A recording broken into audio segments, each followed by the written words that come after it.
All right. Good evening, everybody. Welcome to class number 8 in our Watership Down class. We begin tonight with, we start off book 4. We enter into the final book of Watership Down. And before we get started, though, I have a few important announcements tonight. First, I wanted to make sure that everybody knew, if you hadn't heard yet, that our fall course or spring courses, for the Mythgard Institute are officially open for registration. And the two literature courses we're offering this semester are part 2 of Amy Sturgis's excellent science fiction class, which I just can't recommend enough for people who really want to explore the development of the genre of science fiction. It is just the class is just incomparable for that. And the second one, of course, is Tom Shippey's Beowulf class, and this is really something quite like the opportunity of a lifetime, to be able to study Beowulf, Beowulf through Tolkien and Tolkien through Beowulf with Tom Shippey, who is one of the great Tolkien scholars in history and one of the great Beowulf scholars as well.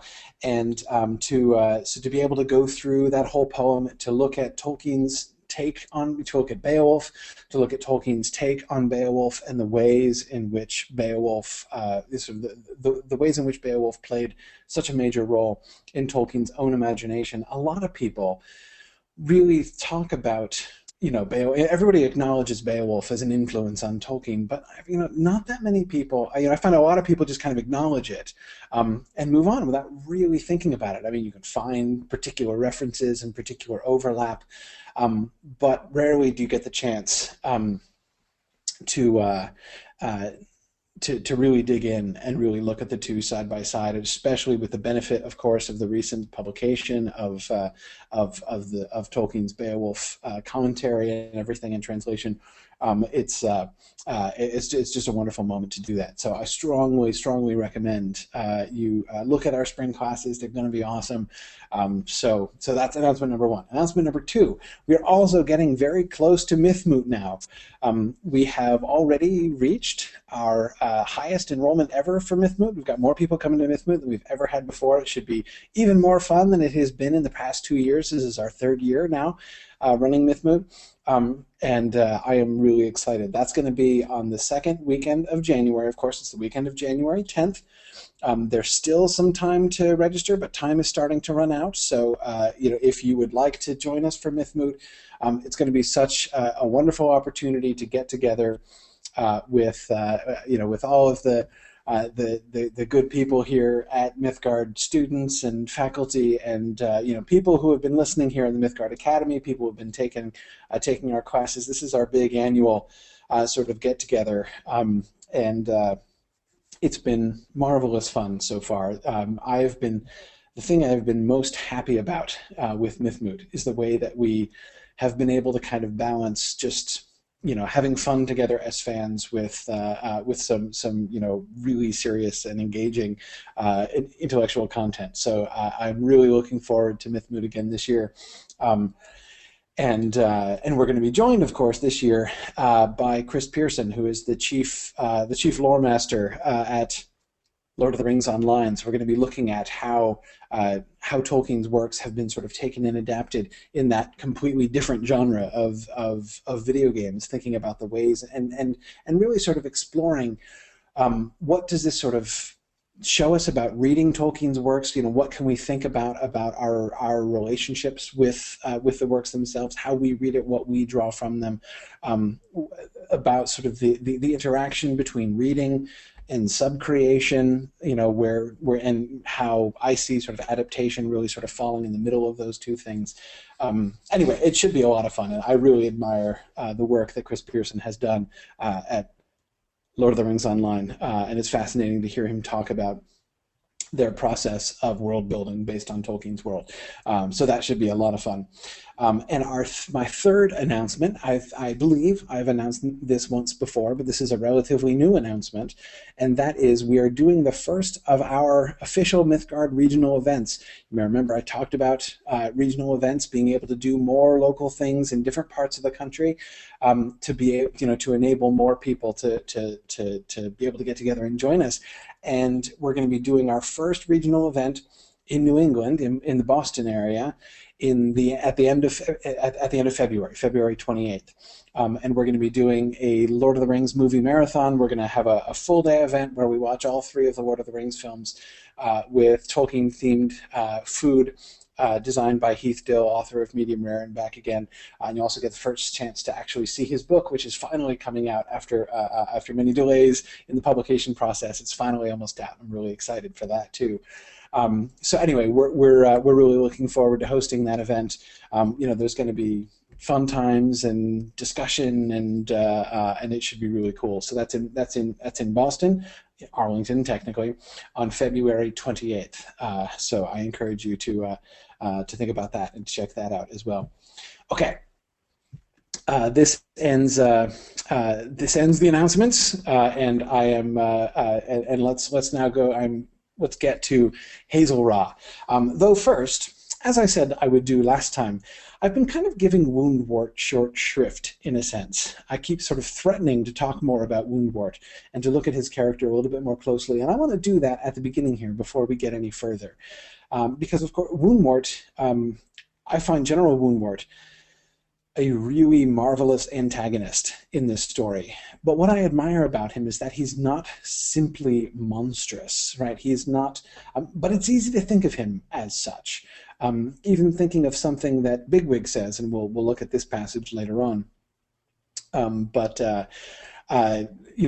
Bigwig says he's not like a rabbit at all, right? And it's easy to think about Woundwort like that, to think about him as some kind of freak, as some kind of I was about to say boogeyman, boogie rabbit, I guess. But anyway, just as some kind of monstrous figure who is, violent and evil in sort of really crude ways.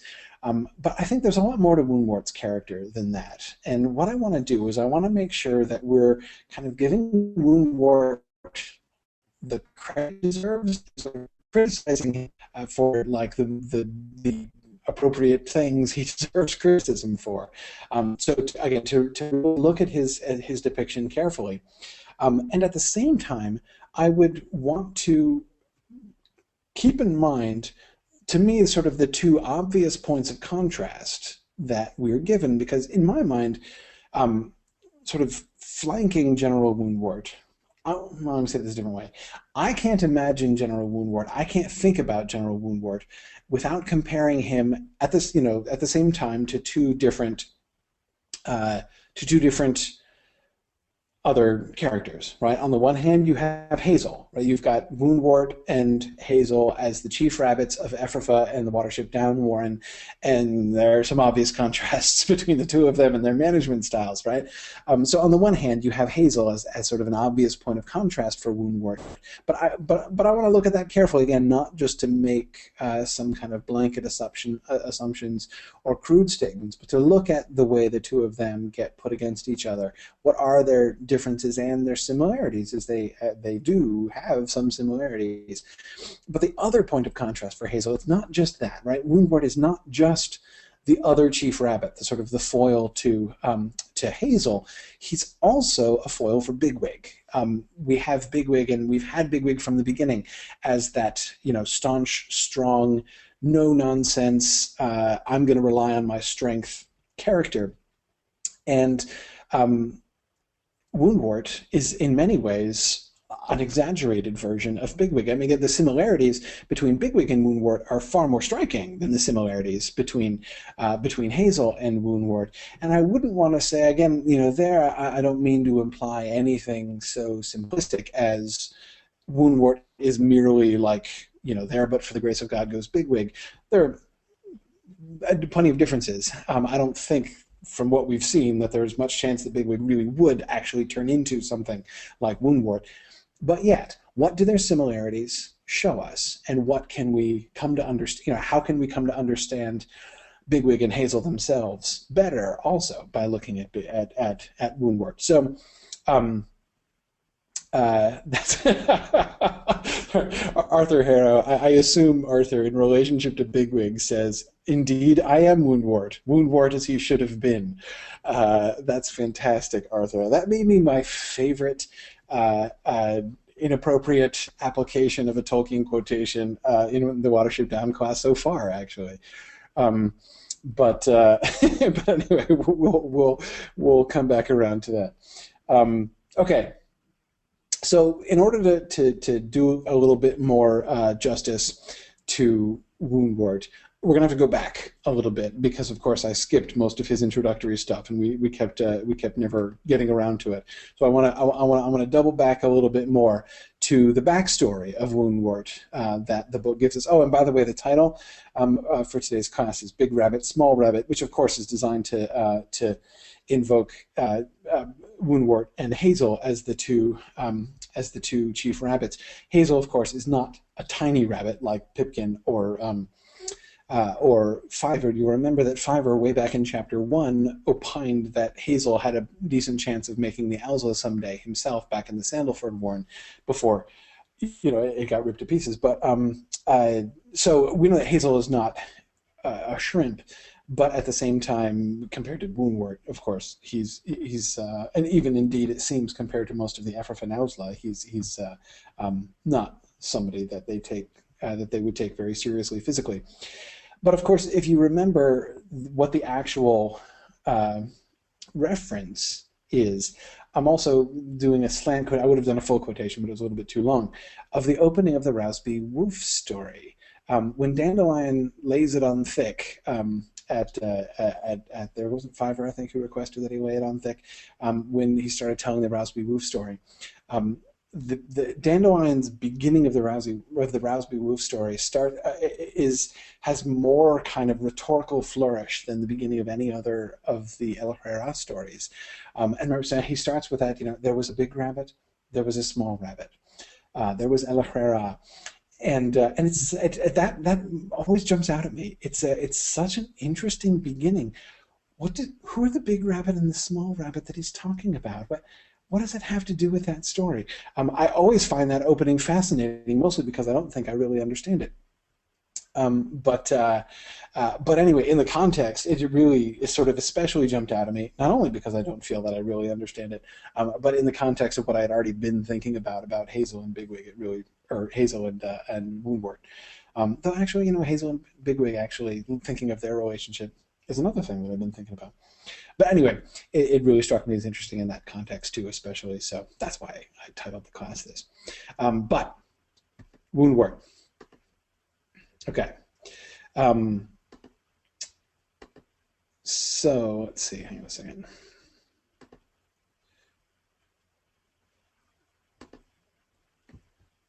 Sorry, I have to adjust my screen a little bit.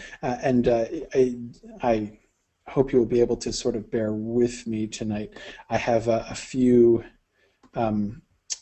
sort of technical differences this evening. I am joining you, as you can tell from my background, not from my accustomed location, but from my in-laws' house in Phoenix, where I've taught several Mythgard Academy classes in the past.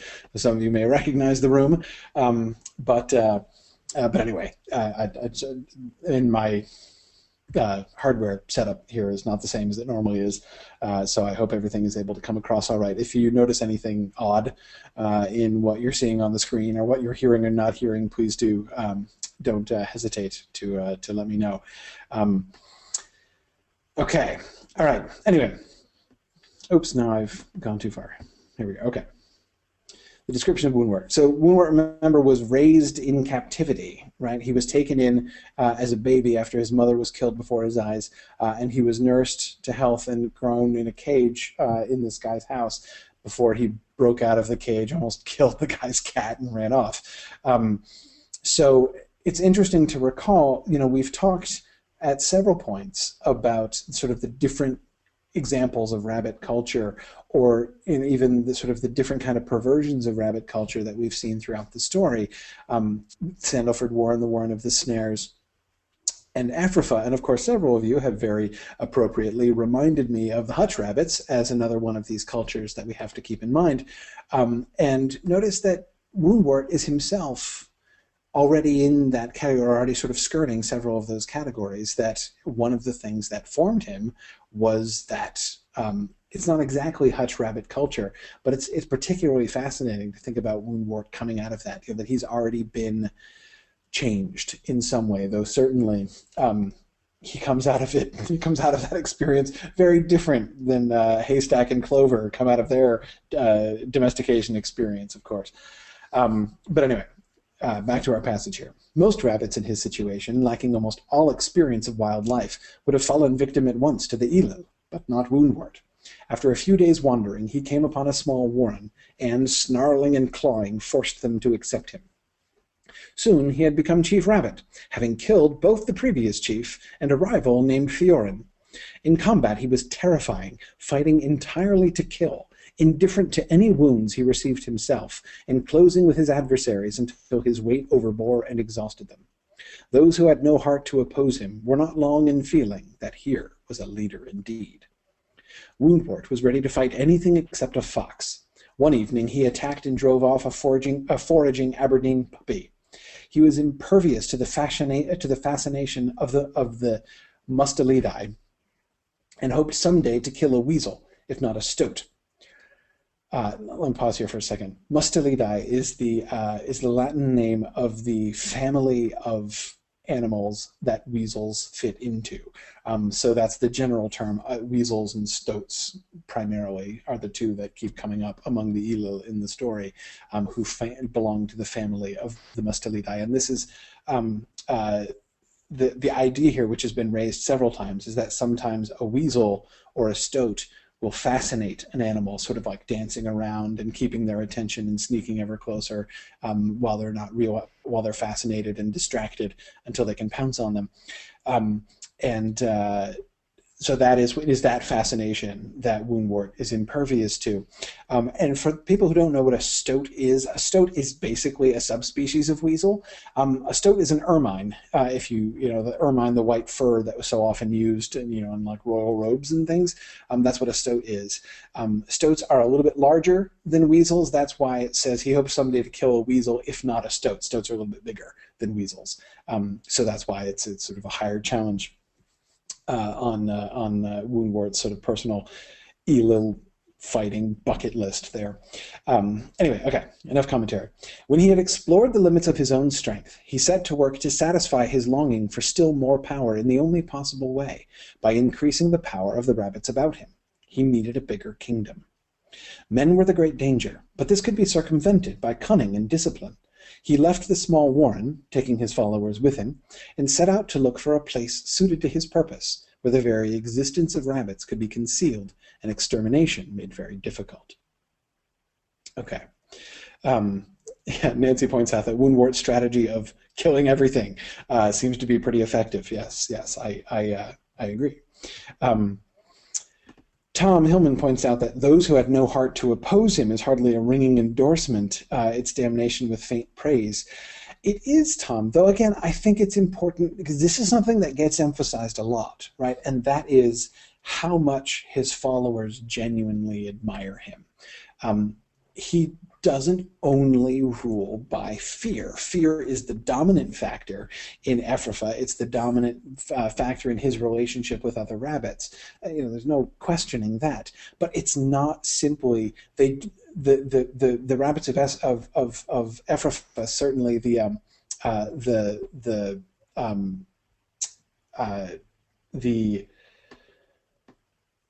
certainly the Ausla. Sorry, I forgot. I think my email notifications are coming up. I need to quit my email there. Again, sorry, I apologize. I'm not used to using one screen. The Ausla don't hate and fear him, right? It's not a question of like they hate him and they would get rid of him if they possibly could, but they're just too afraid of him to do anything, right? They genuinely admire and are loyal to him. They think he's just the greatest thing ever, in part because he kind of is the greatest thing, the biggest thing ever, the strongest thing ever, the most impressive thing ever. But again, I think it's important that he's more than just, in his relationship with others, he's more than simply a bully. And to me, the most interesting character in this regard is Captain Campion. Because, of course, you might be thinking, well, hang on a second, bullies often have followers, right? Other people who admire the great bully, who want to be bullies themselves, and so they tag along with the bully and join in with the bully in bullying on weaker kids whom they probably wouldn't be able to bully so effectively on their own. So again, they're emulating the bully, and that doesn't suggest that the bully actually has really great leadership strengths or anything, nor does it suggest anything very virtuous or sort of ennobled about the relationship between the bully and his lackeys. But that's not what we see in Ephrafa. With some of them, yes, but not with all of them. And to me, the character that is so interesting is Captain Campion. Exactly. Philip was just pointing to the same thing. As Philip Lord just said, Campion is not a toady. He's not. The fact that all of the rabbits instinctively admire Campion, right? Bigwig, Hazel, all of their response when they meet Captain Campion is, this is a great guy. I wish we could be friends with Campion. They genuinely admire Campion, and Campion follows Woundwort. He is really, I mean, when we meet him, maybe, we don't, there was Mallow and there was Charlock, and there are all those great Ephrafa officers who have sadly died before we meet them. But at the time when we meet General Woundwort, Campion is clearly his right-hand guy. Vervain is his bully boy, but Campion is clearly the guy who is his biggest supporter. And as Jana says, sometimes those followers can be even more cruel than the actual bully, and that's certainly true. But that's not, again, it's for that reason, Jana, exactly. We see that's not the system. Now, we want to see, people like rabbits like Vervain, right? Rabbits like Bartzia, the Auslafa guy who was guarding, Blankavar. They don't seem to be very pleasant people, right? But Cherville, Avens, we see them, their outlook corrupted. We like the antisocial little beasts, right? We were looking at some of their comments and seeing the way in which their own perspective, their relationship with the other rabbits, their sort of perspective on things has been skewed. But again, they don't sound simply like bullies. I don't think simply toadies in that way. And again, Campion is clearly the shining example of this. Michael Chivskansky says that Woundwort can't have too many toadies. He recognizes the need for capable subordinates. He just doesn't want anyone else to be independent. Yes, he wants people to obey him and to follow his orders. But remember, when we first meet Woundwort, the first time we see Woundwort, and he's having his troubled think over where am I going to find good officers, right? Right before Bigwig hops up out of the grass. Exactly the problem that he's looking at. He doesn't want toadies. He doesn't need enforcers, right? He doesn't need bullies. He needs people who are capable of thinking for themselves and leading, right? Again, even thinking when he's going around with Cherville and thinking about about his sentries, right, and asking Cherville about his sentries and if there are any of them that might make officer material. And clearly what he means by officer material is not who do you have that's really strong, who do you have that's willing to be ruthless, who do you have that will do anything that I tell them to do, no matter how abhorrent it might seem at first.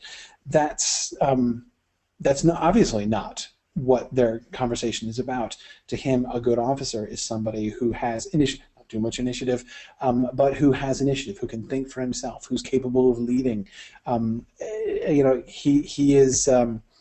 He's not simply, in that sense, a bully. Michael Chuskovsky is reminded of Ender's Game. That Ender's army was more capable because his tomb leaders think for themselves and operate independently.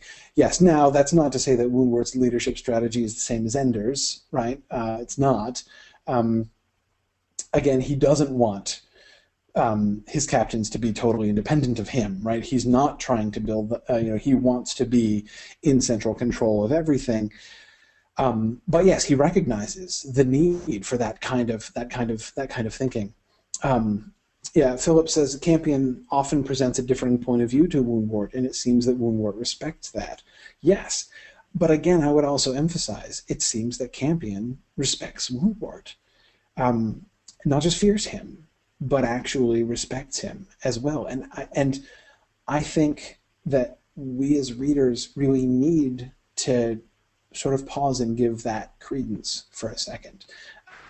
Because again, unless we're going to dismiss Hazel and Bigwig and everybody else, we can't just dismiss Campion. They don't dismiss Campion. They respect Campion. Campion respects Woundwort. There's something more to it than again simply bullying. Notice here, though, what sets Woundwort apart, right? What is Woundwort's path to power? Well, his path to power is really simple, right? Much simpler than Hazel's, for instance, right? He was the biggest and strongest. But notice it's not just about biggest and strongest.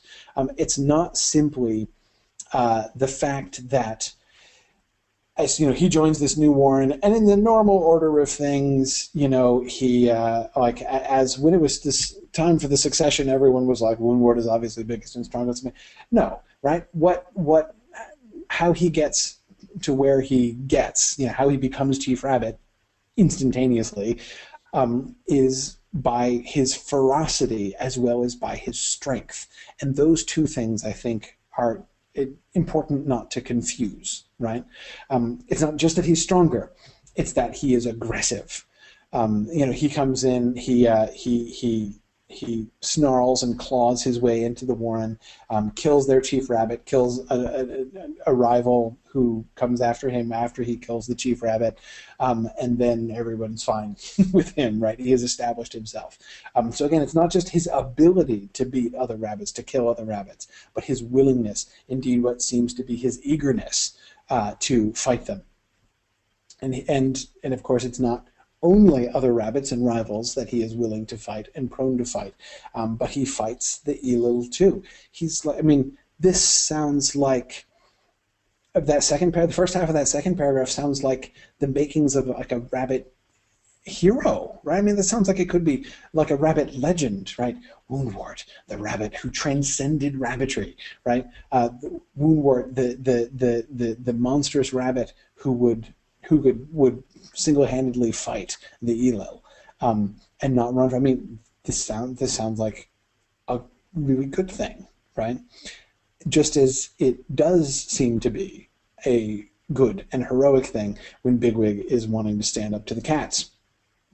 Tom Hillman is thinking of the 12 labors of Woundwort. Absolutely, you could do that. I could. Well, I can't imagine. There's some things about that I can't imagine, but yes, exactly. It could be sort of that. James Stevens says Beowort. Yes, something like that, James, exactly. But note the root of it, right? It's really clear. It is made really clear. Sorry, messing up the slide again. It's made really clear by the segue in that second paragraph, right? When he had explored the limits of his own strength, he set to work to satisfy his longing for still more power in the only possible way, by increasing the power of the rabbits about him. He needed a bigger kingdom. What drives him? Why does he do what he do? Why does he do what he does? Why did he establish himself as Chief Rabbit? Why does he go after all the Elil? Is it an Ella Herrera-like desire to protect his warren? That would be admirable, right? I mean, the Threera got a stoat killed by luring it onto the gardener's gun. That was a noble action by a Chief Rabbit, right? That's just how a Chief Rabbit should act. Showing resourcefulness, cleverness, level-headedness, and willingness to sacrifice himself, to risk himself for the sake of the warren. That legendary action of the Threeras is a great example. But hey, you know, how much better had he just gone out and beat the stuffing out of the stoat instead, right? I mean, that's an upgrade. Isn't that an upgrade?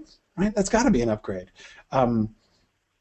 But we see the motivation for it is not those Chief Rabbity type things, right? It's not simply this sort of selfless desire to see to the good of the warren.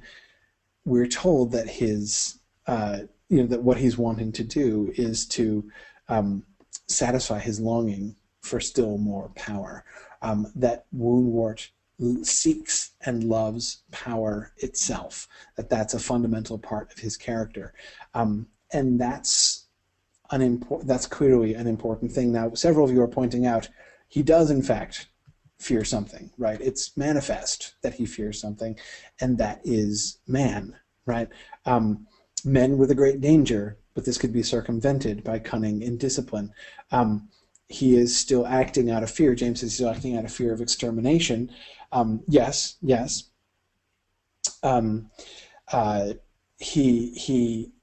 He does seem to fear men. There does seem to be a kind of paranoia there. Again, it's hard not to think, given Woundwort's own connection with men, him being raised in a cage, right, in the house of a man, that this seems to have scarred him in some ways and made him somewhat paranoid. But at the same time, it's not simply a question of him being like neurotic and irrational and terrified of men, right? It's also clear, just as his desire to conceal the Warren from humans is, the great overarching theme of all of the, sort of bizarre societal innovations of Ephrafa, they're also means to an end, right?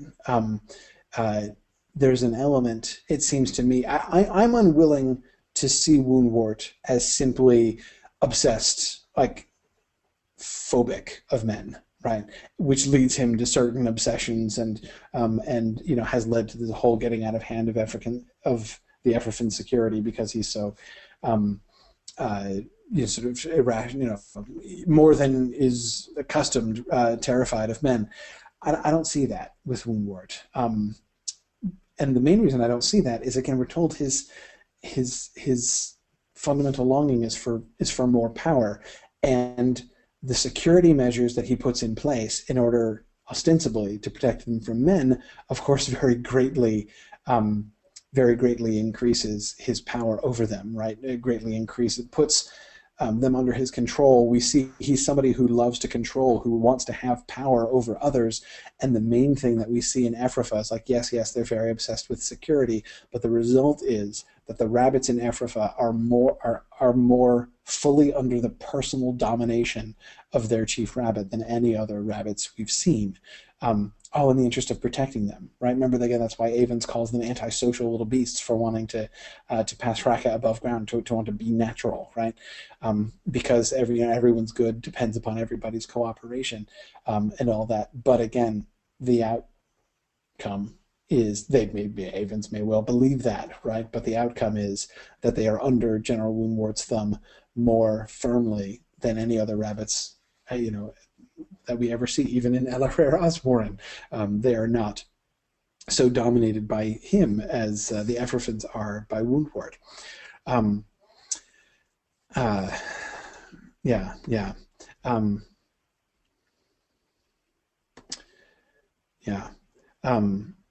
Now, Peter Ripsky points out that when we first meet with Woundwort, his warren is not exactly thriving under his model. The does aren't producing young, the warren is crowded, and he is short in good officers to maintain order and enforce discipline. Absolutely. Yes. We see the system is breaking down, again, to use the phrase that the Ephrafians use. Yes, it's not working. It's not producing... Because remember, he himself recognizes this, right? That on the one hand, the security angle is really good, right? Because it gives him the maximum amount of direct power over the rabbits in his warren, while at the same time providing maximum protection from man. So he can't fight man, right? But he can thwart man through his cleverness, and so that's what he's done. So they have nothing to. So basically, Woundwort doesn't have to be afraid of anything or anybody. Right, that he is afraid of no Elul. He's not afraid of man because his security is so tight, and he's not afraid of any other rabbit. So there is Woundwort without fear, right? In theory, but remember, the problem is he is his desire to keep the warren tightly under his control and restricted conflicts with his desire to expand his kingdom. right? We're told this is why he started doing the wide patrols, because he wanted to expand his kingdom. He wanted to do more, but he couldn't just let Ephrafa continue growing and maintain the control that he had over it, right? So Peter, I mean, that's a fundamental, it points to a fundamental flaw, right? And I think it's a fundamental flaw in Woundwort's approach, which shows that it's a bad approach, right?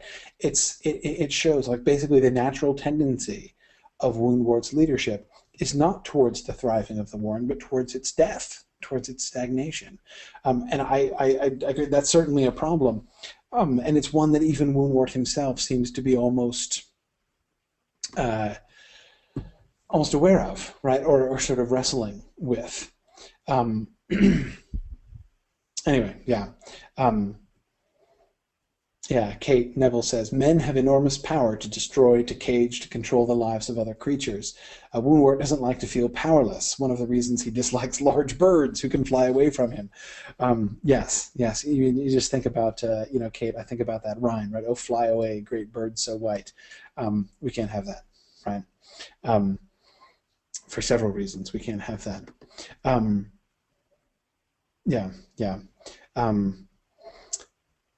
Anyway, let's move on. There's more Woundwort to talk about here. Thinking about the wide patrols, which, as I was just mentioning, the wide patrols began as mere forays or raids led by Woundwort into the surrounding country.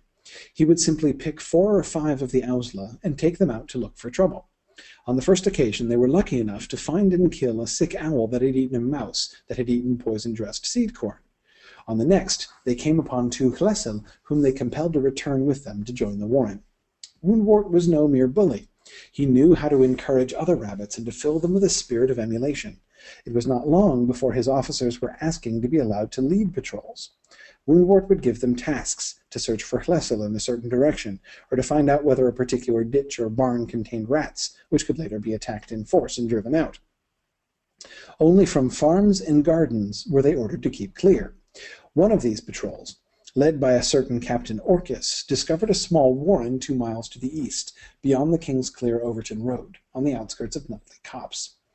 The general led an expedition against it and broke it up, the prisoners being brought back to Ephrafa, where a few of them later rose to be Ausla members themselves. Okay, what do we see here? What do we notice? What do we learn about Woundwort here in this passage? Well, the thing that really jumped out at me here, and you can see I've pointed the direction that I'm already thinking here in my subtitle for this slide, one of the spirit of mischief, of adventure, of exploration, reconnaissance, and breaking into stuff. This is part of the spirit of rabbitry, right? This is part of the heritage of El Herrera, one of the gifts of El Herrera. And notice Woundwort's relationship with it, right? I think this is to me a very interesting, a very telling passage, and helps me to refine my understanding of sort of Woundwort's status as a chief rabbit, sort of as a rabbit at all. Again, Bigwig says he doesn't think like a rabbit at all.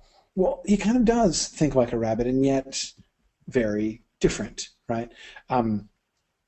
It's on the one hand, it seems to be very much in line with this spirit of mischief, right? Hey, let's patrol. Let's go out just like looking for trouble, right? Let's find out, what mischief we can get into. That seems rather El Herrera-like, of course, right? But notice, he explicitly, for the only thing the wide patrols are explicitly forbidden from doing is the very thing that is the essence of the rabbit spirit of mischief, right? Which is breaking into gardens. So they're forbidden to do the one thing which is totally natural to them. Remember that on the way home from Watership Down, when Bigwig and Hazel see the man, right, the cottager who's standing, they didn't notice him because he's downwind of them. So they turn over and look and find this man standing there, leaning over the wall, staring at them, right? And they say, "Oh, they're thinking of he's thinking of his vegetables right now." And Hazel says, "Yeah." And once the other rabbits find out that there's a cottage there, we're not going to be able to keep them out of the garden, right? It's like a given that rabbits, if they find out there's a garden nearby, are going to go raid it. I mean, like you just can't stop it. But Woundwort stops it, right? He insists on it. He takes that. So again, it's not like a completely anti-rabbit thing, right? He doesn't say like no more mischief, right? No more wandering, no more adventures. No, he takes that rabbit impulse and reroutes it, right? Reroutes it in ways, thus exerting his control over them, but also rerouting it into ways which ultimately lead to the greater control by Ephrafa and therefore by Woundwort of his entire environment, right? And so again, that seems to me very telling. Again, it's not that he is simply the unrabbit or the anti-rabbit, but rather he is many of those things that a great chief rabbit should be, but twisted, perverted in this particular direction, in this direction of the desire for power, and that sort of thirst for power and delight in violence that we see in Woundwort.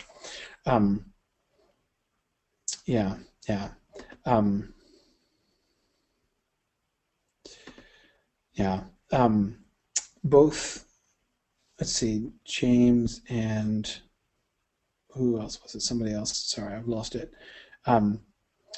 Was pointing out. Patricia, the way that Woundwort builds up other rabbits and fills them with a spirit of emulation is very Hazel-like. His leadership style is not totally unlike Hazel, right? Again, he's not just I'm the biggest bully in the block and don't you want to be tough like me. He knows how to encourage other rabbits and to fill them with the spirit of emulation. He makes remember, his desire to expand his own power leads him to increase the power of the rabbits beneath him, right? Of the rabbits under his command. The best way for him to increase his kingdom is to make the rabbits who are under him better and stronger. And he does that. And it is like, or at least strongly reminiscent of Hazel's own approach. Interesting, Sarah Lagarde says, it seems that Woundwort has heard about these rabbit society customs, but hasn't internalized them. He uses selected customs for his purposes, but doesn't hold with them naturally within his own nature. Yeah, Sarah, that's interesting, isn't it? And again, it's especially interesting remembering that he was essentially raised outside of rabbit culture, right? That there is a way, because of his childhood history, in which Woundwort is a stranger to rabbit culture. And in fact, in that way, one of the things that I find another kind of point of contrast, and it's kind of a counterintuitive one. I mean, comparing Bigwig and Woundwort is pretty obvious. Comparing Hazel and Woundwort is pretty obvious. But here's another sort of interesting foil for Woundwort, and that would be either Clover and Boxwood, or also Strawberry, right? Strawberry, who that he's coming from a non-rabbit culture, but the Warren of the Snares might as well be a non-rabbit culture, right? Anyway, it's certainly a very different rabbit culture. And you look at the way in which sort of the things that Strawberry has to learn about how functional rabbit societies work, and you compare that to Woundwort, and I think that that's sort of another interesting thing. Alan Cardenas has a really interesting question. He says, why do none of Woundwort's rabbits compare him to Ella Prera? Is that the author avoiding putting Woundwort in a good light? No, Alan, that's a great question. I don't think so. I don't think it's that, like, Adams is worried that we might think well of Woundwort exactly. I don't think it's exactly that. But I agree. I think that it's very telling. And to me, that's sort of a piece with his title. Right? No, he's not Woundwort Ra, right? He's General Woundwort. He's given a military title, not and he's just called the General. He's not compared. I mean, the adding of the Ra at the end of the name of the Chief Rabbit, from Threer to the Threera, Hazel to Hazel Ra, which of course we should recall is the title of Book 4, right? That seems important. All of this, from Ella Crera, the chief of the thousand enemies. I know that Ra literally means chief in that way, so it's not It's not merely a a nod to El Herrera when that's done, but at the same time, it's hard not to connect those two things. General Woundwort um, is no Ra there, right? I mean, he is not like El Herrera, and you're right. Not even the people not even the rabbits who admire him compare him to El Herrera, whereas we hear that all the time in the Watership Down Warren, right? Remember Bigwig's words to Heisenflay, right? That the rabbits, from his warren are like El Herrera's Ausla, right? That's how clever they are. Whereas again, you don't hear that about Woundwort. There is the sense, I think, in which he's not like El Herrera. He's not compared to El Herrera because he's breaking the rabbit mold. He's not simply abandoning it, right? But Woundwort is taking rabbitry in a different direction, right? So he's not just following the footsteps of El Herrera. He's doing something else. So therefore, even those who admire him don't say, "Oh yeah, he's just like El Herrera." Whatever he is, he's not just like El Herrera. Gerald Michael asks, "Does Woundwort know any of the El Herrera stories?" He's got to. I mean, again, he won't have grown up with them in the same way, but it's not like he's uninitiated to the entire mythology. That can't be true.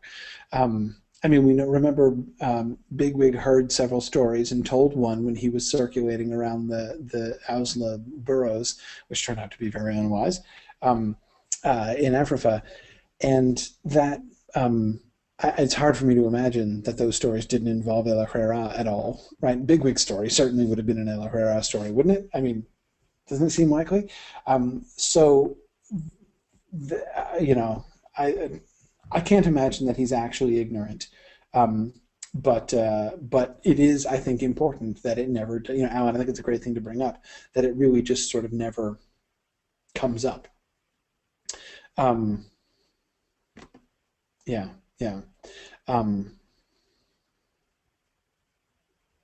Interesting, Yana says, it's interesting that military titles are usually reserved for Ausla members only in this book. Maybe in a normal rabbit society, Woundwort would just have been the head of the Ausla. Yeah, captain, right?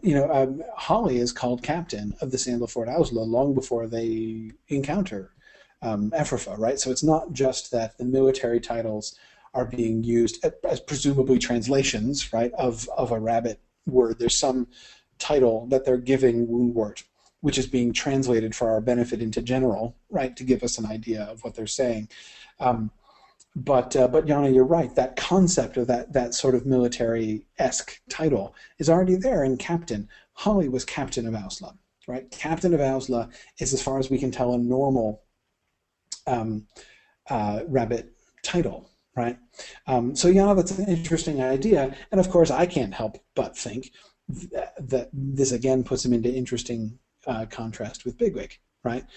Bigwig, who is Chief of Ausla, right? That's the position that Bigwig is destined to fill, right? We already hear in the first half of Book 4, Hazel talking about Bigwig building him a really good Ausla, right? It sort of goes without saying that if Hazel is Chief Rabbit, Bigwig is going to be Captain of Ausla, right? I mean, that's already clear long before the title is officially given to him. So General Yana, thinking about that as we lose in Ephrafa that sense of that kind of pseudo-military hierarchy in the Ausla, and then the Chief Rabbit being kind of separate from that, right? It's not simply a hierarchy. I mean, it is a hierarchy with him at the top and the captain under him and the Ausla under him. But again, it's there's like a qualitative difference, right? Not just a difference in rank. You wouldn't just get promoted from Captain of Ausla to Chief Rabbit automatically. It's a different function. It's a different kind of thing. Whereas Woundwort doesn't exactly have the same kind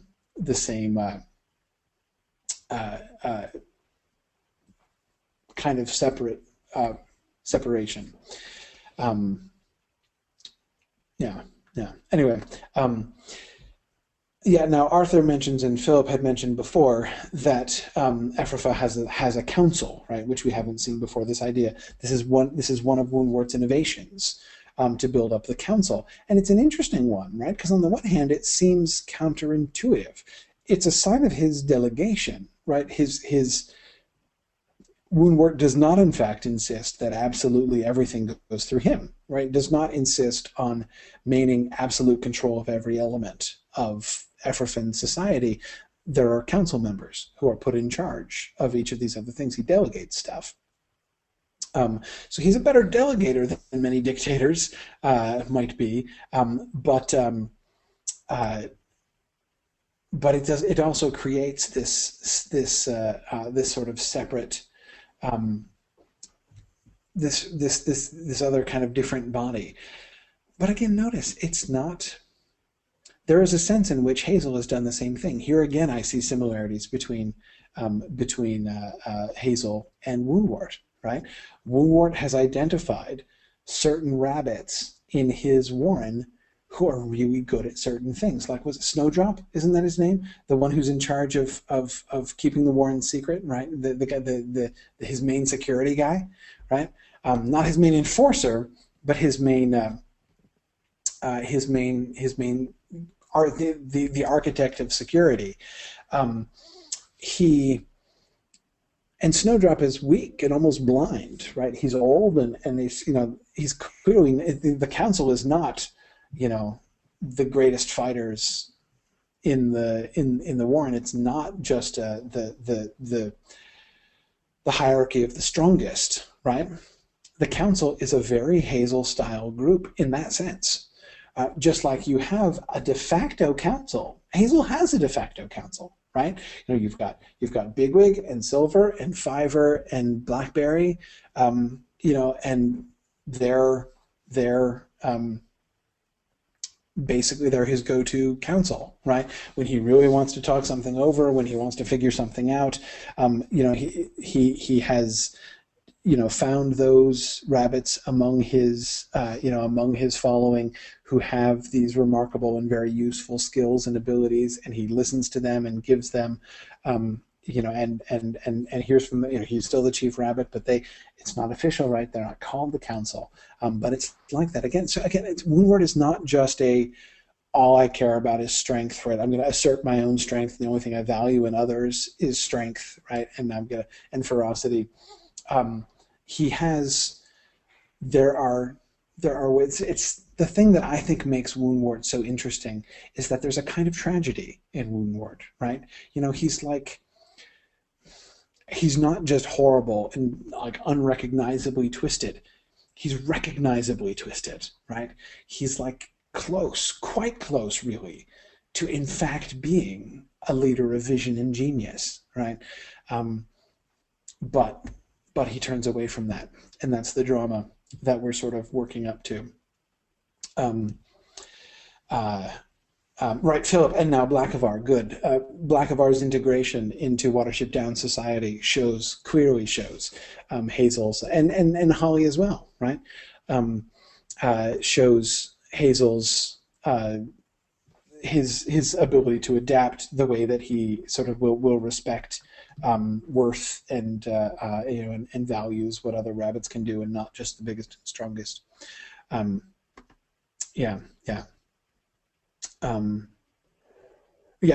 Thomas Johnson points out that, of course, one does get the sense that the Ephraim Council wouldn't be quite so easy to join as Blackavar's, being brought into sort of the inner circle of Watership Down leaders. Yes, absolutely. You don't get that sense at all. They would have to earn their position very differently. I agree. But anyway, I mean, there's genuine greatness to Woundwort, and it is a kind of greatness which is like the greatness that we see in Hazel, like the greatness that we see in Bigwig. But I almost just accidentally used the phrase tragically flawed, which I didn't mean. So never mind, forget I said that. Which is flawed, tragically. Anyway, more. This moment, I think, is a really fascinating one. It's a very brief moment, but it's a fascinating little window into Woundwort's psychology and into his state. Right. This is his first interview with Bigwig. The patrol brought you in, I'm told. What were you doing? I've come to join Ephrata. Why? I'm surprised you ask. It's your warrant, isn't it? Is there anything odd about someone wanting to join? Woundwort was nonplussed. He was no fool, and it was, he could not help feeling, extremely odd that any right-minded rabbit should choose to walk into Ephrata of his own accord, but he could hardly say so. This awkward moment, right, gives some really interesting evidence into Woundwort's self-consciousness of the situation, right? Again, it's tempting. There are moments when it's tempting to see Woundwort as just like a complete mad rabbit, right? Not a madman, as completely insane, right? Well, this shows that he is perfectly well aware of what's going on, right? He is under no illusions, right? He's not deluded. He's not crazed. He is, he's not under any deception about the fact that the rabbits under him are miserable. He knows that. He knows everyone hates living in Ephrata, right? He doesn't deceive himself about those things. He doesn't care. It doesn't bother him, right? It doesn't make him want to change. It doesn't lead him to repentance, but it does. But it's clearly on his radar screen. He knows this, right? But he also knows that he can't admit that this is true. So he's not simply proud of it, right? Doesn't brag about it. Feels that he can't really brag about it. So both the fact that he's aware of it and the fact that he feels like I can't really talk about it. And his, as Michael's pointing out, what seems to be his honest surprise about Bigwig's intention to join. Really sort of, the phrase right-minded really jumps out to me. Extremely odd that any right-minded rabbit should choose to walk into Ephrata. It's like a kind of a near recognition that he and his Ausla and everybody else are wrong-minded, right? And again, that's not Woundwort's word. This is the narrator's word, right? But still, he's describing Woundwort's thought process. It's like there is a level on which Woundwort recognizes no right-minded rabbit would want to be here, which tells us Woundwort does, in fact, still have some kind of an accurate idea of what a right-minded rabbit looks like. He's not just lost sight of that. He's not, his own awareness has not sort of been twisted in that way. And that, I think, is really interesting. Woundwort's performance on the night of the breakout, which is really remarkable.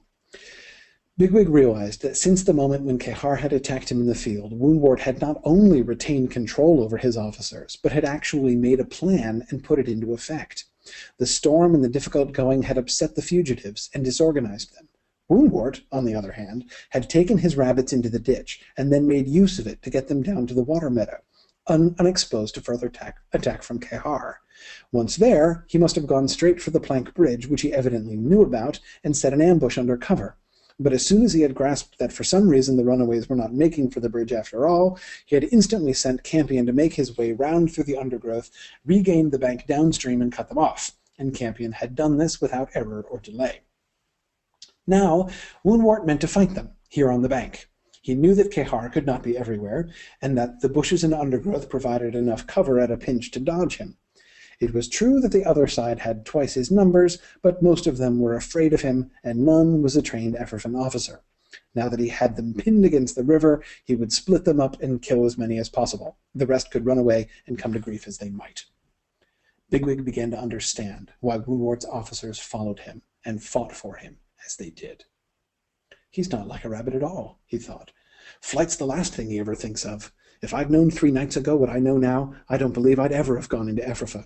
I suppose he hasn't realized about the boat, too. It wouldn't surprise me. He dashed across the grass and jumped on the planking beside Hazel. Woundwort's accomplishment really is remarkable, right? I mean, one of the things that this passage demonstrates is that, right, he's not just strong, right? Woundwort's superiority is not simply from the fact that he happens, by a chance with which he had nothing to do, to have been born a kind of genetic freak, right? A rabbit almost as big as a hare. He outweighs every other rabbit, and and then he adds to that this remarkable ferocity of his nature. But it's not it's not only to those things which would make him really fearsome that he owes his power as a leader. He also is extremely cunning. He is really smart. And what he is capable of doing here, the presence of mind that he shows, the level-headedness under incredibly difficult circumstances, when everyone else is being panicked by Kehar. I mean, we have to keep in mind the thing that is emphasized here. We as readers begin to take Kehar for granted, right? Just like the Watership Down rabbits kind of take Kehar for granted. I love the little glimpse that we're given into the wonder of that idea. I mean, remember, we've had a while now to get used to this strange, bizarre idea of rabbits making friends with other creatures, right? That was Hazel's innovation way back in book 2. We've grown accustomed to that. Now Kehar, as like an honorary member of the Warren, is something that we almost take for granted. We're reminded in Ephrafa that it's something which, from outside the Watership Down community, looks like nearly a miracle, right? I mean, we're told that there are legends in Ephrafa, the rumors in Ephrafa of what happened during the breakout, that Thleli called down lightning from the sky. The idea that a gull, swooped down and attacked General Woundwort, apparently at the command of Thleli, is really not that different, right? I mean, those two things, Bigwig calling down lightning and Bigwig calling down an attack bird to fight for him, are not fundamentally different categories, right? But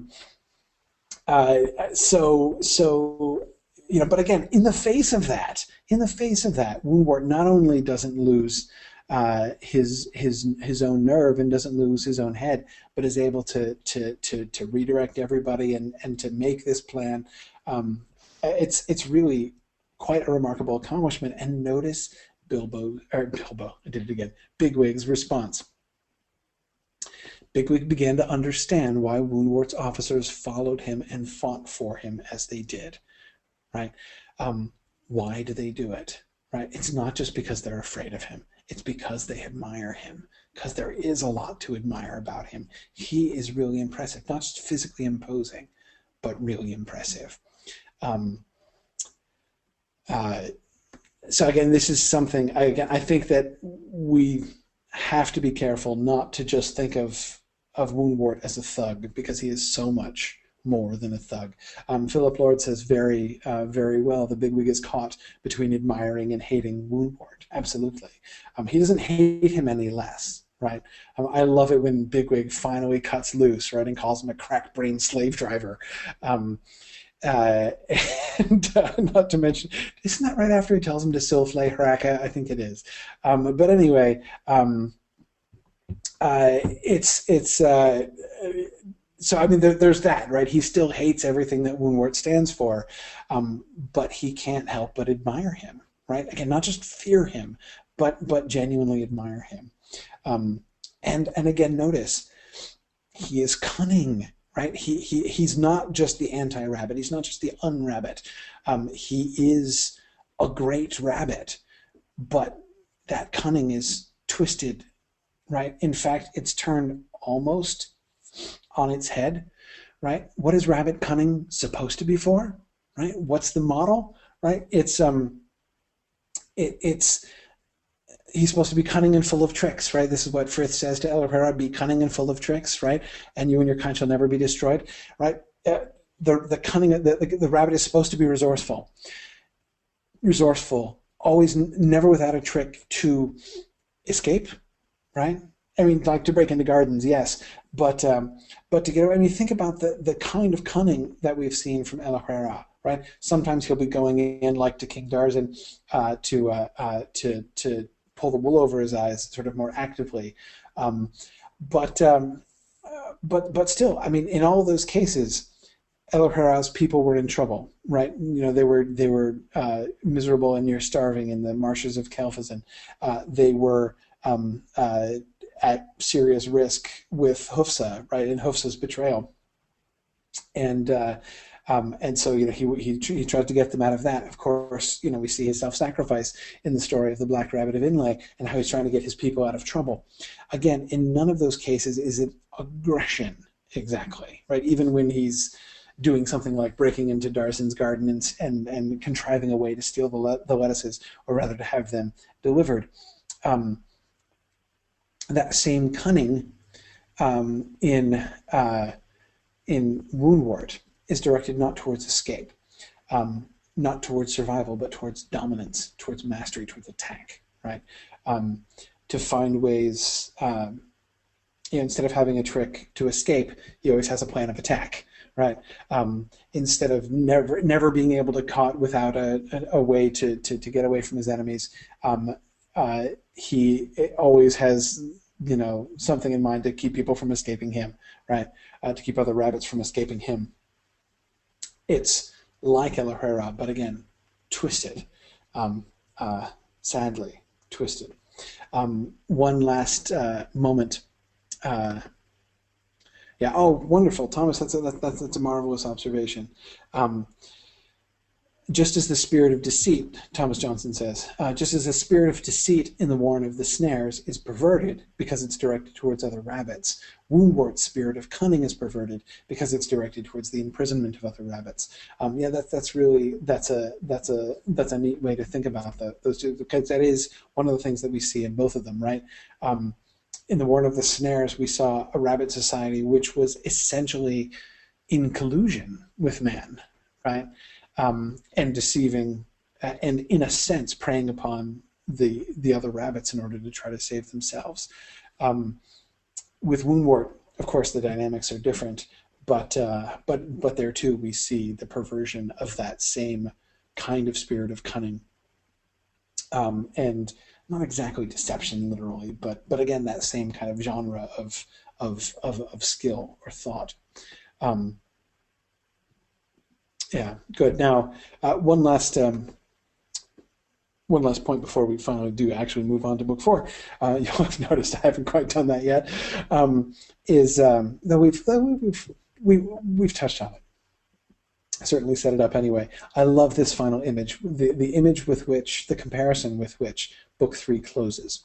Looking back, the last thing Bigwig saw was the face of General Woundwort staring out of the gap in the willow herb where the boat had lain. It reminded him of the kestrel on Watership Down, which had pounced into the mouth of the hole and missed the mouse. I really like that comparison. You know, there are several ways that's sort of, you know, that several ways we can think about that, several ways in which that's relevant. You know, several parallels that we can see here. On the one hand, it's fascinating to think of Woundwort being put in the position not of the rabbit, but of the Elil, right? You know, him as the predator, the thwarted predator.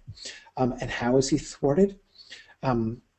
Thwarted by Hazel's own unorthodox thinking, right? The kestrel that pounced got thwarted. It missed the mouse, not just because it was a bad kestrel, right? Not only because of it's not because of its ineffectiveness as a hunter, but rather because of Hazel's unorthodox intervention, right? His plan to go out and try to make friends with this mouse, which of course in book 4 we see pay off in a really important way, thwarting Woundwort himself.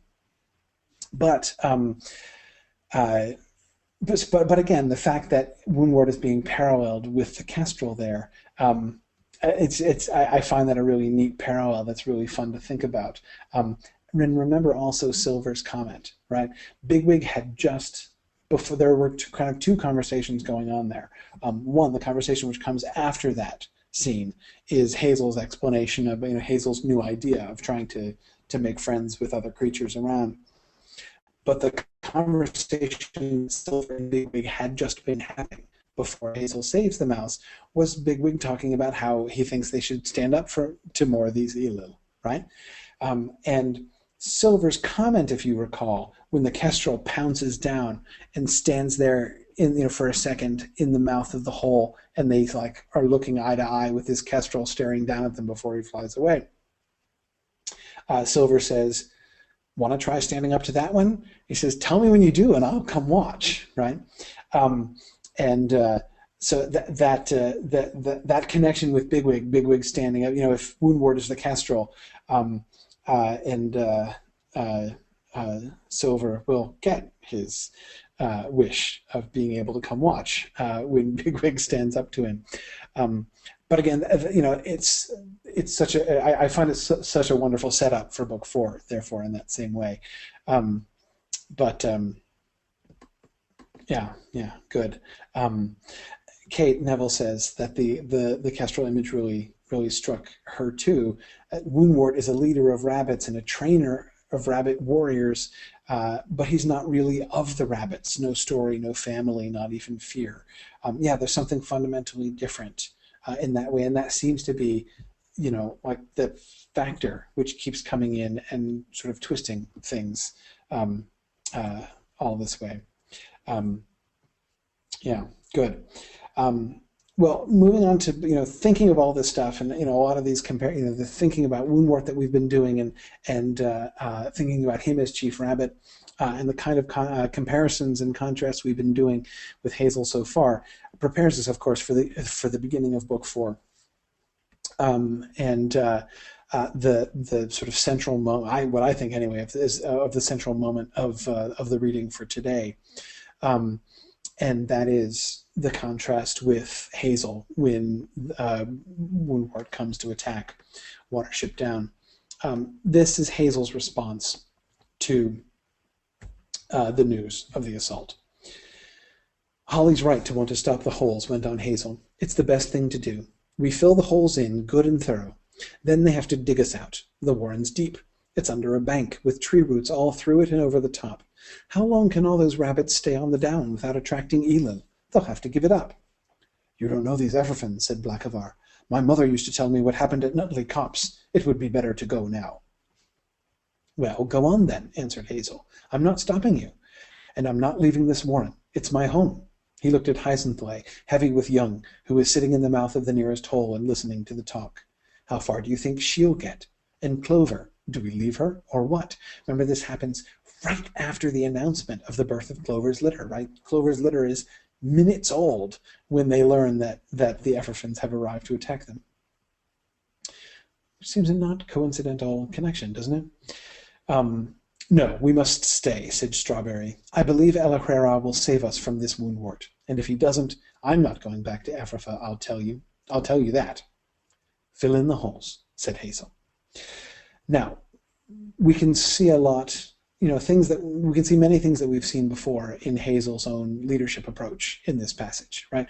Remember how he got irritated at Bigwig when Bigwig bit Hawkbit on the common, right? When they were arguing during the bad night, right after they left Sandalford. And remember Hazel's reaction, right? What he said was, "I want them to do, I want them to go on because they see it's the only thing that can be done, not because they feel like they've been forced to," right? And you can see this is what he's doing with Blackavar too, right? He's sort of showing, look, we can't run, right? Running, it's not just I'm going to be stubborn and fight for our homes, but that can't really happen, right? It's not going to work. They would chase us down and they would kill us. We have no chance if we flee. And it reminds me also of the reaction that we got through Holly of the Threera's response to Fiver, right? When Holly explained what the Threera had explained to him, to say, look, the remedy is worse than the evil most of the time, right? When you stop and think it through logically, right? When you see it's evacuating the warren, it's not going to work, right? It's more likely to lead to the total complete destruction of the warren than just sticking it out. And most of the time, the Threera would have been right. Not in that circumstance, of course, but most of the time he would have been right. and Hazel's right here. But again, he's using a similar kind of thing. It's that connection back to the Three Era. The Three Era seems like a pretty questionable Chief Rabbit in the first few chapters, right? But boy, you look back at the Three Era and the Sandalford Warren at this point, and you're like, that was obviously the second best. He was the second best Chief Rabbit and the second best Warren that we've seen. It had some serious problems, that were really concerning when they left it at the beginning. But boy, yeah, in retrospect, it's really looking admirable.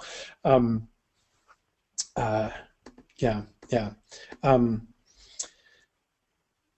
And of course, Michael is pointing out that, of course, the rabbit way normally is to run, right? So there is a sense, in which what Hazel is urging everybody to do, right, encouraging them to do, is something which is kind of alien to rabbit point of view. But again, when it comes to defending the Warren, it's different, though. I mean, you think back to the stories of Delacrera and the opening stages of the story with the Black Rabbit. Your impulse is to run to your holes. But when your holes themselves are threatened, what do you do, right? Going out on the lam is not to go out and be without a hole, right? To abandon a warren and go warrenless out into the world is not a normal rabbit thing to do. So I think we have to be sort of a little bit careful there. Now look at Hazel's, but again, this air of quiet sensibleness and confidence is very much Hazel. Is a very Hazel approach, right? No ferocity, no threatening, no intimidation of any kind. Just this sort of the quiet leadership that we see from him again and again. I love his reasoning here as he's thinking about what to do. His first plan, which is to go and reason with Woundwort, right? But suppose that he himself were to go and talk to Woundwort. Might there not just possibly be a chance of getting him to see sense? Whatever had happened at Nutley Copse, the Effervins could not fight to the finish against rabbits like Bigwig, Holly, and Silver without losing lives, probably a good many lives. Woundwort must know this. Perhaps it might not be too late even now to persuade him to agree to a new plan, a plan that would be as good for one Warren as the other. And perhaps it might be, thought Hazel grimly, but it's a possible chance, and so I'm afraid the Chief Rabbit has got to take it, and since this savage brute is probably not to be trusted, I suppose the Chief Rabbit must go alone. Look at his thinking through this, right? Notice his willingness to give Woundwort the benefit of the doubt on the one hand, right? Because he is, right? He's giving Woundwort the benefit of the doubt that he would be reasonable, right? Woundwort has to know that it's going to be really costly, that his Ausla is likely to be, gutted, even if he wins. He's not going to want that. Surely he's not going to want that. So maybe he'd be willing to talk. But at the same time, he's not just, naive about it either, right? This savage brute is probably not to be trusted, he also says. So therefore, he's going to go alone. Notice it's not so therefore I'm not going to bother, right? Maybe he would see reason, but he's a savage brute who is probably not to be trusted, so whatever, I'm not going to go. No, Hazel's conclusion is, therefore, the Chief Rabbit must go alone. So this moment, this decision, which Hazel comes to, which shows so clearly his own reasonableness, his own willingness to extend himself to others, right? Both as we've seen in his delegation and the way that we've seen him reach out to the other animals on the down, right, to the mouse and to Kehar, all of which were kind of risks, right? Like the reaching out to the mouse wasn't a really serious risk, but there was some risk involved. The other rabbits were very quick to point it out. Silver, right, was very intolerant of the mouse because, oh man, right, we're just going to have mice all over the place, right? There is a chance that this whole thing could backfire, right? But Hazel's willing to take the chance, right? He does the same thing with Woundwort, but he's not going to risk too much. He's not going to risk anybody else, knowing that Woundwort is likely to take his life.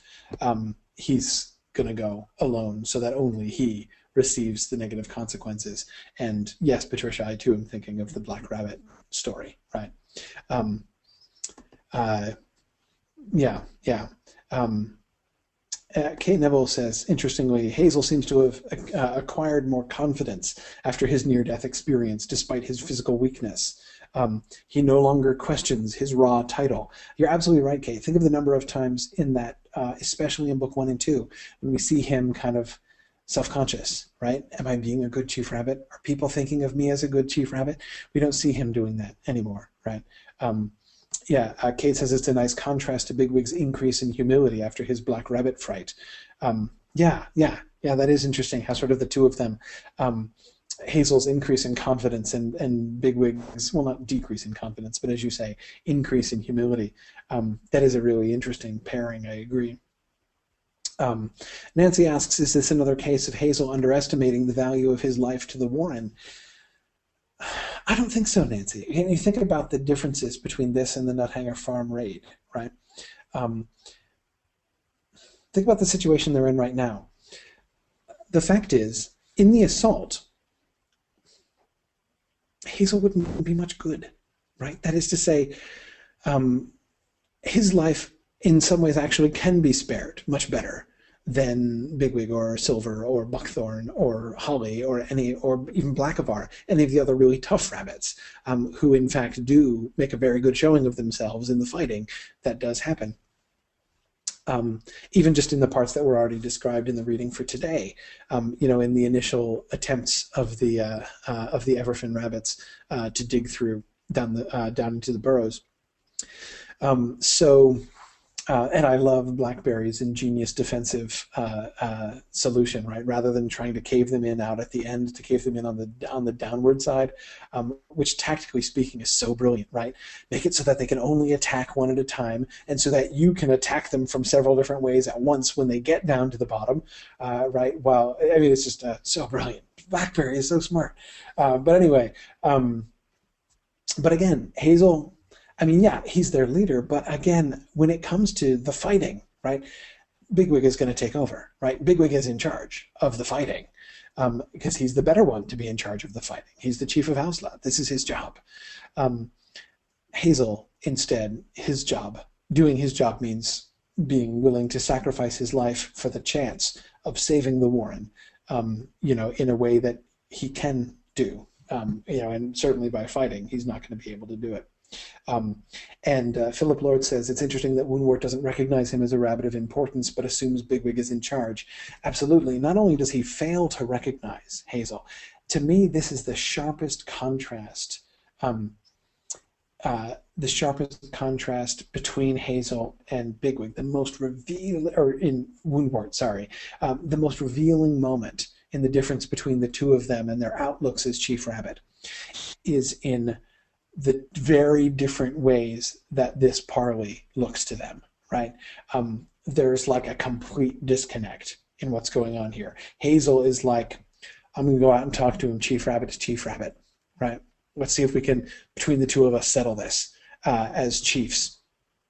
And Woundwort sees only this comparatively small lame rabbit, right? The fact that he's called the lame rabbit. I love how Adams shifts the narrative perspective to the Everfin perspective during that chapter, so that Hazel is described like from the Everfin point of view, right? He's just dismissed as the lame rabbit, and Woundwort not only fails to comprehend that this is the chief rabbit of the other Warren who is coming to speak to him as equals, and who is coming with great courage and willingness to sacrifice himself at great risk to himself in order to try to save his Warren.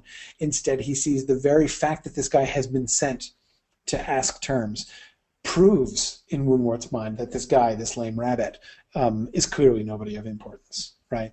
He's some lackey that Bigwig has sent. And you can tell because nobody would come and do this. He's performing a menial function, right? That's how Woundwort sees it. Again, he completely fails to understand what's really going on there. Again, he undervalues him because he came to talk to him, not despite the fact that he came to talk to him. It's not like, oh yeah, this guy, like, he's pretty cool, but whatever. I don't agree. I don't value what he values. Rather, he in seeing the thing that has made Hazel such a great chief rabbit, he sees him doing that and devalues him in his mind because of it. I mean, it's just like the complete inversion of Hazel's values in that moment. Philip says he lets him go because he's weak, right? He's not even worth killing, right? No, let's send this useless fellow back to the Warren, right? They're not afraid of him. But then we get, Hazel, of course, does deliver his vision, right? And we come to the turning point of Woundwort's career, right? Very well, said Woundwort. These are the terms. You will give back all the does who ran from Ephrafa, and you will hand over the deserters Lely and Blackavar to my Ausla. No, we can't agree to that. I've come to suggest something altogether different and better for us both. A rabbit has 2 ears. A rabbit has 2 eyes, 2 nostrils.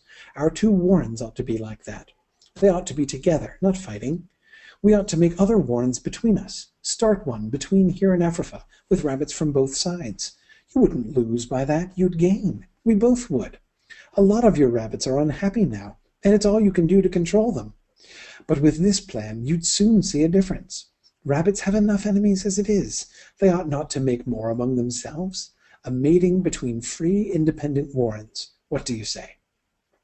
At that moment, in the sunset on Watership Down, there was offered to General Woundwort the opportunity to show whether he was really the leader of vision and genius which he believed himself to be, or whether he was no more than a tyrant with the courage and cunning of a pirate. For one beat of his pulse, the lame rabbit's idea shone clearly before him. He grasped it and realized what it meant. The next, he had pushed it away from him. The sun dipped into the cloud bank, and now he could see clearly the track along the ridge, leading to the beach hanger and the bloodshed for which he had prepared with so much energy and care. I haven't time to sit here talking nonsense, said Woundwort. Decision made. Fate determined. But for a moment, he sees it. So here's my question to you. For one beat of his pulse, the lame rabbit's idea shone clearly before him. He grasped it and realized what it meant. What did it mean? What is the meaning of Hazel's idea in this sense? When the narrative tells us that he saw what it meant, what did he see? What did it mean? It's an interesting question, right? One thing that seems clear is that for him to choose that, what it would have meant was stepping out of his worldview, right? Tom Hillman says loss of control. Eric Anson says also he would no longer have complete control. Nick Marazzo and Michael Chevskovsky are talking about giving up power, loss of power, right?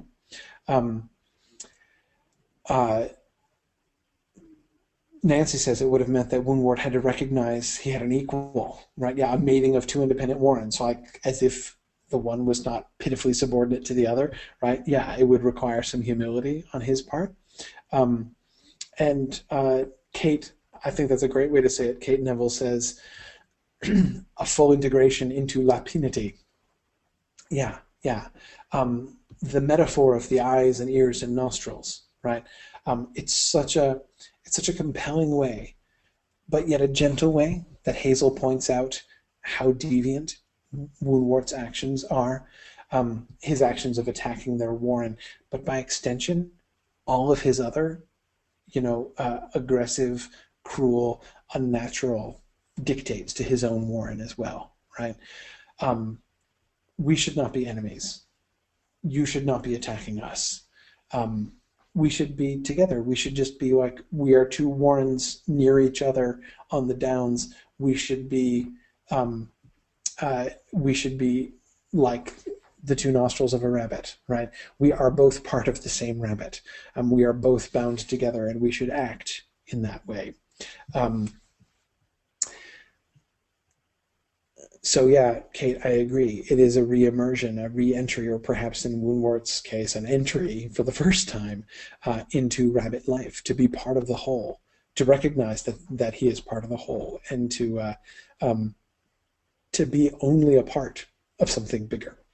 Now, there's a kind of irony here, right? Remember, um, one of Woundwort's problems that he's having is that his system's all working great, except for the fact that it thwarts itself, right? He can't extend his dominions anymore. He can't let Ephrafa get any bigger. He can't let he has to like not even care if the does aren't bearing litters, and he can't let anybody leave, right? Because that would be weakness. That would be reducing the the control, the power that he has, the sort of indirect power he has even over man by keeping everything as secret as it is. And yet, Hazel's plan would in fact extend his kingdom in a sense, right? But not on his terms, not in his way. He'd have to step outside his worldview to do it, right? A mating of free and independent Warrens, that's not an extension of his power in the same way. But anyway, that's the choice that Hazel gives him, and which he turns down. So I think that this is to me a crucial moment, that we see Woundwort having a moment where he makes a conscious choice. This is not just Woundwort doing what Woundwort's always done, and he never really knew any better. He does know better, and he sees it, right? He has a real chance. He has a real chance to turn back. Arthur is thinking of Gandalf giving Saruman a final chance. It's kind of like that, actually. There's some definite similarities there, I think. And it does mean, Arthur, as you go on to point out, a last chance to choose between redemption and destruction. In the end, that is what it means. It's what it ends up meaning, though that is not obvious to him at the time. Yeah. But of course, he doesn't take it. I gotta let you guys go before too long here. I keep losing track of the time because I'm in Phoenix, so I'm in the Mountain Time Zone. It's only 9 o'clock out here, so I'm like, hey, boy, it's still early. But I know it's not on the East Coast, and I know even less so. I know in Europe. But anyways, I don't want to keep you guys too long. Alan asks a great follow-up question. Does Woundwort then accept the fact that he's nothing more than a tyrant with the cunning of a pirate? I don't think so. I mean, again, going back, let me go back for a second. Going back to that passage,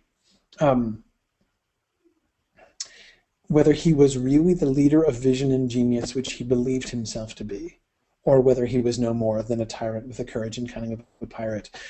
I was pointing out how that passage in his first interview with Bigwig shows that he is not simply deluded, right? That he is not thinking, oh, everyone in Ephrafa loves it. Of course, it's not like a we love Big Brother situation, right? He knows that the rabbits in Ephrafa are not happy, and even on some level he knows that no right-minded rabbit would want to join Ephrafa. But that's not to say he's not deluded about anything, right? And what the narrator suggests he is in fact deluded about is his own leadership, is his own nature, right? That he sees himself as a leader of vision and genius, which is kind of true. He does have vision, and he does have genius. But in the end, where is that leading? I mean, his vision for Ephrafa is a brilliant vision. It's a warped vision, but it's a brilliant vision. And he shows the genius and energy to make it happen. But in the end, he is now showing that he's not really the leader of vision and genius, which he believes himself to be, but no more than a tyrant with the courage and cunning of a pirate. Hazel, of course, is the one who's showing himself to be really the leader of vision and genius. And again, it's another parallel between Hazel and Woundwort. Both of them are chief rabbits who decide to take their warrens in unorthodox directions, right? To say, hey, let's break the rules. Let's break the boundaries. Let's make a warren which is not really like any warren that any other rabbit warren's ever been like, right? You've got Hazel with his bizarre, unorthodox ideas, right, about bucks digging and about making friends with seagulls and things like that.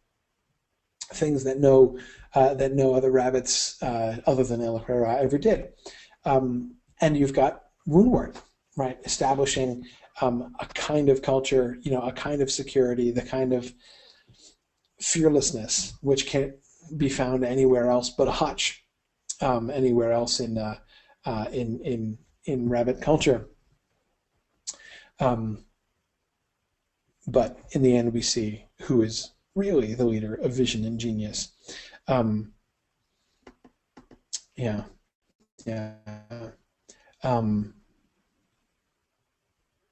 This is, I agree, Neil Ottenstein says, this is the moment of final tragedy for Woundwort.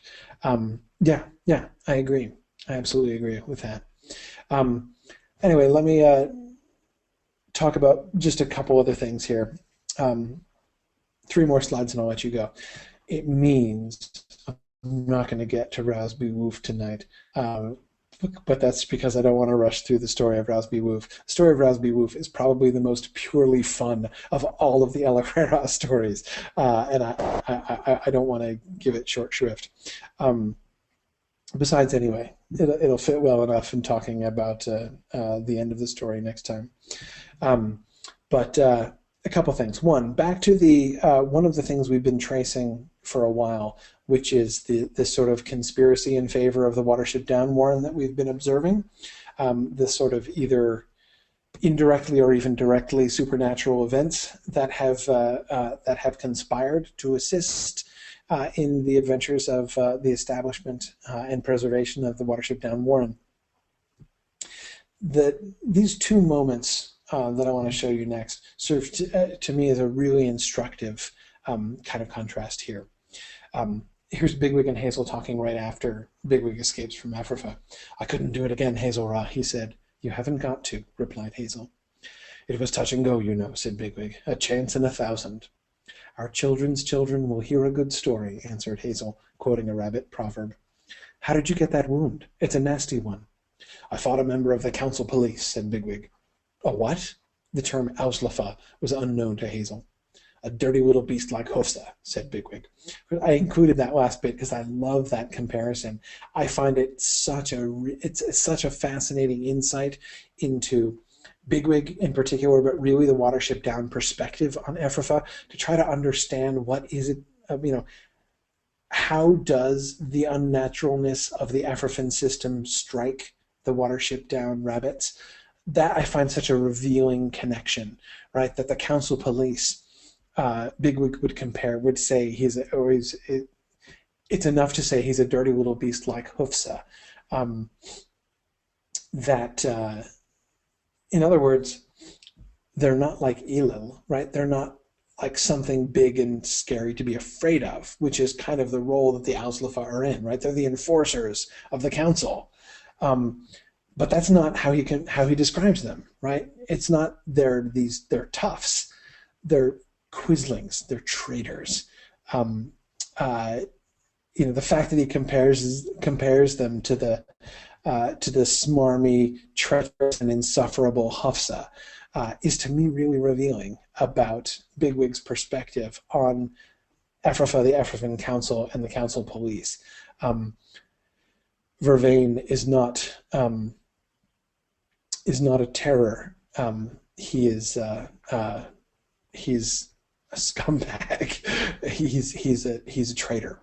Anyway, I'm really interested in that. But the thing I really want to emphasize is that first bit, where Bigwig recognizes it was a chance in 1,000, and it's certainly true. And we see all the things that happen, which contribute to Bigwig's being, especially the storm, of course, very notably, with in particular the voice out of the storm that comes to him that we talked about last time. But again, we see sort of a recognition by Bigwig and Hazel that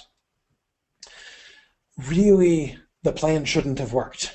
In fact, you'll remember that's where we start Book 4, right? On any other river, Blackberry's plan wouldn't have worked. But on the river test, at this particular time, it just so happened that it did work, right?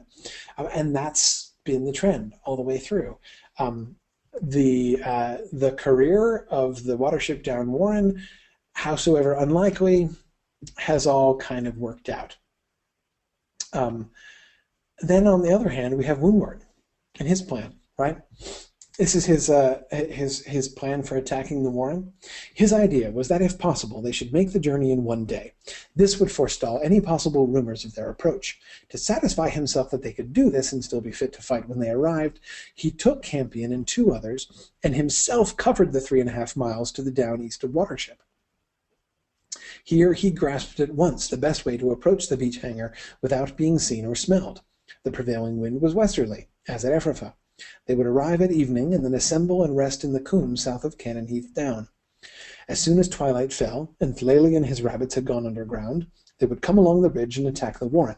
With luck, there would be no warning whatsoever. They would be safe for the night in the captured Warren, and the following day he himself and Vervain would be able to return to Ephrata. The remainder, under Campion, would have a day's rest and then make their way back with the does and any other prisoners there might be. The whole thing could be finished in 3 days. Is that good planning or what? I mean, the idea of, I mean, how creepy is it to think about Woundwort himself personally scouting this? Like, you know, you imagine the happy life of the Watership Down Warren that was described there at the beginning, and to sort of think in retrospect of the fact that, like, General Woundwort himself was, like, personally lurking in the bushes on the other side, scouting out how best to attack their Warren, is such a sort of a crazy contrast there. But Woundwort, I mean, if Bigwig's plan to get the does out of Ephrata was a chance in 1,000, Woundwort's plan sounds like 999 chances in 1,000, right? I mean, like, there is no good reason why this plan shouldn't work. He not only, like, thinks it through really well, but he experiments with it and tries it out and doesn't leave anything to chance, right? Except, of course, that 1 chance out of 1,000 did happen, and by accident, well, not by accident, of course, right? The Watership Down rabbits, in fact, learn, and so all of the whole strategy about coming in by surprise and having a quick victory all gets thwarted, Gerald says, except for 1 mouse in 1,000.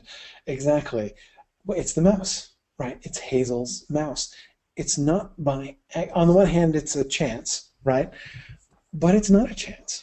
It comes about as a consequence of Hazel's good judgment and of Hazel's wisdom and good planning. Had he not saved that mouse that day, they would in fact have been surprised and destroyed by, you know, Woundwort's quite excellent plan would have been carried into effect.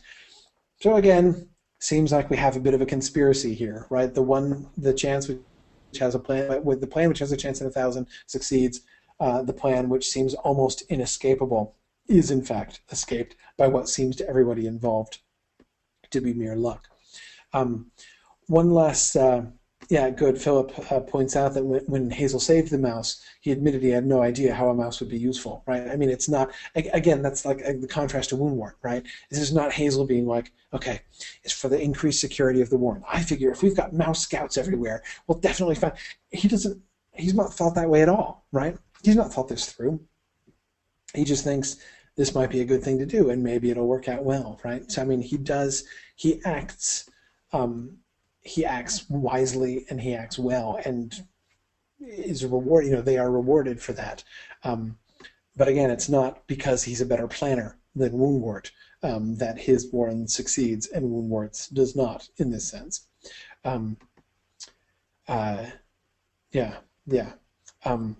Arthur, no, I'm not saying that Hazel's concern was whether or not saving the mouse would be useful or whether he was just being a good citizen. But it wasn't just being a good citizen, like citizen of what, right? Being a good rabbit citizen doesn't mean saving mice, right? That was Silver's whole point. You go back to that scene, remember that. Silver was Silver's whole. Remember how he was sounding really kind of heartless, right? In talking about the mouse, right? Like, what good is the mouse going to be? What's the point in doing this? But it was Hazel who did it, not because, like, it's the obvious thing that you should do, but rather, although he couldn't see what use a mouse could be, maybe there could be some use in it.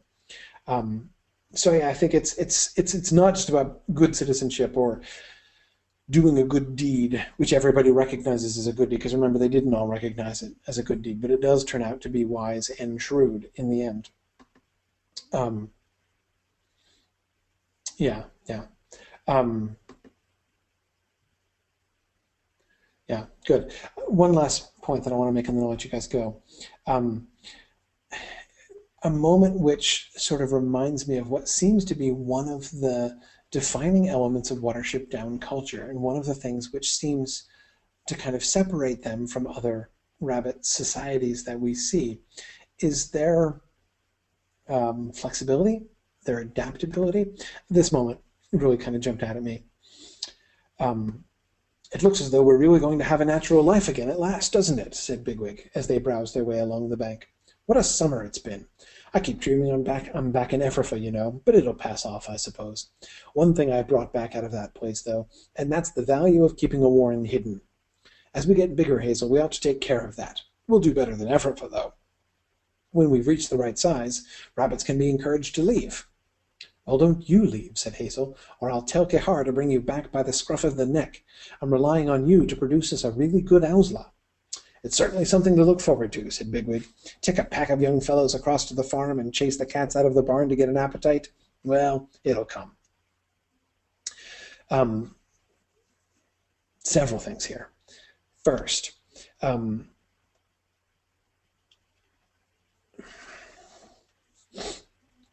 Bigwig has just been saying, oh, man, finally, we're getting to live a natural life, right?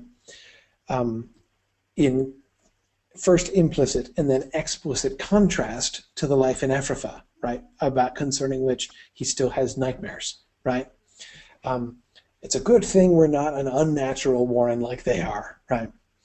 And yet, what he immediately goes to from there is, I did bring back one good idea from that place, right? One thing I learned that I think that we should adopt is this thing, right?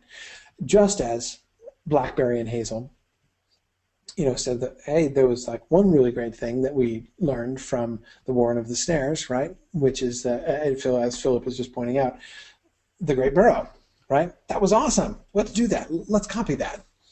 And by the way, to explain my subtitle here, this is a big medieval thing. The medievals always talked about bringing the treasure out of Egypt. It's a reference to Exodus, when the Israelites depart from Egypt after the plagues. They take with them, they go to their Egyptian neighbors, and their Egyptian neighbors give them their jewelry and treasures to bring, so that when the Israelites leave, they not only escape out of Egypt, but they carry with them treasures out of Egypt. And that metaphor, the metaphor of carrying treasures out of Egypt, is something that was a metaphor used very frequently in the Middle Ages, and especially for things like when sometimes one of the writers in the church would be criticized for using a pagan source, right? Like Aristotle, for instance, like basing a whole philosophy on Aristotle and being like, hey, man, like he's a pagan. You know, shouldn't you be using the Bible instead of Aristotle? They'd be like, I'm taking the treasures out of Egypt, right? Because of course the treasures that were taken out of Egypt were sanctified to the making of the altar, you know, the Ark of the Covenant and the tabernacle. That is, they were devoted to the worship of God. So they were taken out of, you know, the land of their oppressors, and they were sanctified and made holy for the service of God. So that's sort of the metaphor that they were using. Anyway, I naturally thought of that same kind of metaphor here, because again they're taking the treasures out of Egypt. Okay, like Ephrafa is awful, right? We don't want to be like Ephrafa, but there's stuff we can take away from it, right? There are things that we can benefit from, even there. There's a kind of humility there, right? That I think is that is to me part, which comes from Hazel, right? I mean, it's been Hazel's humility that's been one of the things that I think really has separated him from the beginning. But that spirit of humility seems to have, you know, sort of been part of the infection of you know, this good infection in the Watership Down ethos all along, and I think we see that really clearly here. But again, it's to me fascinating the link between, or the connection made again here, as it was made explicitly in the conversation between Hazel and Blackberry after, reflecting back on the Warren of the Snares in the beginning of book 2, is this connection between one, adaptability, the willingness to change, and this idea of living a natural life, right? This idea of being natural.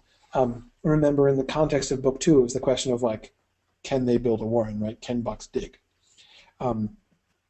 Here, there would be, it would seem, a natural tendency to say, after what we've seen in the Warren of the Snares and now what we've seen in Ephrafa, this clearly shows that deviation from the normal rabbit way of doing things is bad, right? So we're going to become a hyper-conservative as a consequence, right? We're just going to tell stories of El Herrera again and again, and we're not going to, we're not going to do any of this stuff.